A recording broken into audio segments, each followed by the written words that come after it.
Hello there, and welcome to Pass Your Class Dante's DSST Test Prep. Today I'm thrilled to guide you through some authentic substance abuse DSST exam practice questions. Pass Your Class has been the go-to resource for students earning college credit through Dante's examinations for over a decade, consistently achieving an impressive 98% success rate among students who trust our comprehensive study materials. In our session today, we'll tackle challenging substance abuse questions covering biochemical terminology, drug withdrawal symptoms, medication effects, and substance classification. These critical topics are essential for understanding how various substances affect the human body and behavior. Let's begin our substance abuse exploration. Which of the following is the correct abbreviation for carboxyhemoglobin? A. COHB, B. CBHN, C. CHGO, D. CBXG. The correct answer is A. COHB. Carboxyhemoglobin, abbreviated as COHB, represents the dangerous compound formed when carbon monoxide binds to hemoglobin in the bloodstream. This biochemical process is particularly relevant to substance abuse studies because carbon monoxide poisoning can occur from various sources, including vehicle exhaust, faulty heating systems, and certain drug-related activities involving combustion. When carbon monoxide enters the bloodstream, it has an affinity for hemoglobin that is approximately 200 times greater than oxygen, meaning it rapidly displaces oxygen and prevents normal oxygen transport throughout the body. This creates a potentially fatal condition because vital organs, especially the brain and heart, become deprived of oxygen. Understanding COHB levels is crucial for medical professionals treating individuals with substance abuse disorders because many substances and related behaviors can increase carbon monoxide exposure. Emergency responders and healthcare workers regularly test COHB levels in patients presenting with certain symptoms, and elevated levels can indicate both acute poisoning and chronic exposure patterns. Which of the following is not a withdrawal symptom of cocaine? A. Irritability, B. Depression, C. Vomiting and shaking, D. Craving. The correct answer is C. Vomiting and shaking. Cocaine withdrawal presents a unique pattern compared to other substance withdrawal syndromes because it produces relatively few visible physical symptoms, though the psychological symptoms can be extraordinarily severe and dangerous. Unlike alcohol or opioid withdrawal, which often involve dramatic physical manifestations like tremors, nausea, and vomiting, cocaine withdrawal is characterized primarily by intense psychological distress. The primary symptoms include severe depression that can lead to suicidal ideation, extreme irritability and agitation, and overwhelming cravings that can persist for weeks or months. The absence of obvious physical withdrawal symptoms can be misleading because it may cause people to underestimate the severity of cocaine addiction or the difficulty of recovery. The intense psychological symptoms, particularly the depression and cravings, often drive individuals back to cocaine use and make sustained recovery extremely challenging without professional support.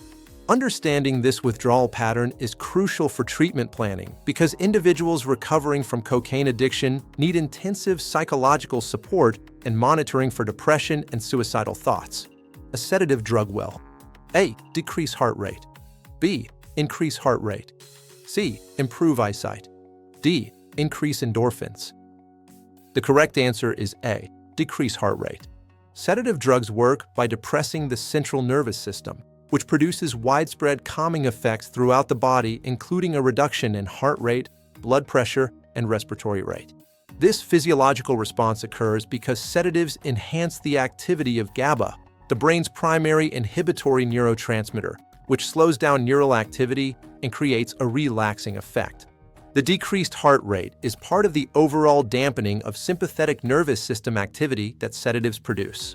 While sedatives create relaxation and reduce anxiety, they don't necessarily induce sleep. That's the primary difference between sedatives and hypnotics, though the terms are sometimes used interchangeably. Common sedatives include benzodiazepines, barbiturates, and certain antihistamines. Understanding these physiological effects is important for recognizing sedative use and potential overdose situations.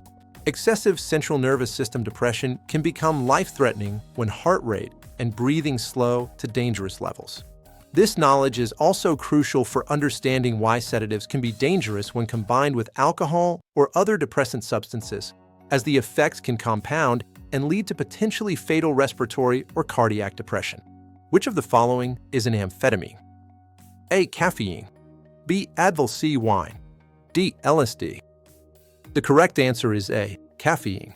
Caffeine functions as a central nervous system stimulant and is classified within the amphetamine family of substances due to its stimulating properties and effects on neurotransmitter systems.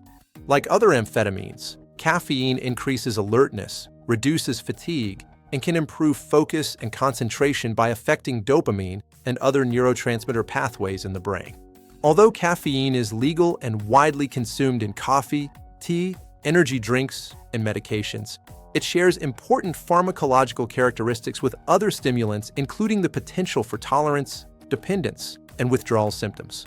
Regular caffeine users often experience withdrawal symptoms such as headaches, fatigue, and irritability when they stop using caffeine, demonstrating its addictive properties. Understanding caffeine as a stimulant substance is important in substance abuse education because it helps people recognize that addiction potential exists across a spectrum of substances, from widely accepted ones like caffeine to illegal stimulants. This knowledge also helps explain why individuals recovering from stimulant addiction may need to be cautious about caffeine consumption, as it can sometimes trigger cravings for stronger stimulants or interfere with recovery processes. Fantastic work navigating these substance abuse Dantes practice questions. You've just explored essential concepts that illustrate the complex biochemical and psychological effects of various substances on human health and behavior. These questions represent only a small fraction of the comprehensive substance abuse content covered on the actual DSST examination. For thorough preparation spanning all critical areas, including pharmacology and drug classifications, addiction theories and models, treatment approaches and interventions, legal and ethical issues, prevention strategies, and recovery processes, PassYourClass provides complete study guides. These guides are packed with practice questions, scientific research, and evidence-based information to help you understand the multifaceted nature of substance abuse and addiction.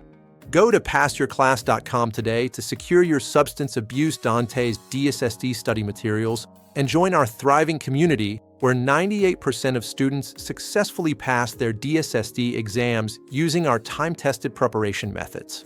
Thanks for exploring substance abuse studies with us today, and we're excited to support your success on your Dantes examination.